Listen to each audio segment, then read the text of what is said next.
Ford F-150 pickup remains yet again the best-selling vehicle in America, and now its gasoline engine options will be joined by a power-stroke diesel to take on the Ram Eco Diesel. But if you want another, greener option, how about a plug-in hybrid powertrain? Ford doesn't offer one.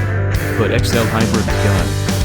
XL, a Boston company that is a big player in the hybridization of fleet vehicles, has announced it's added the F-150 to the vehicle's upgrades for commercial customers.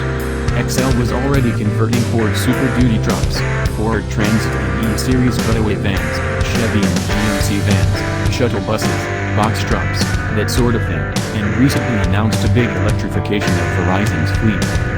XL takes an F-150's existing 2.7-liter EcoBoost or 3.3-liter base engine and augments it.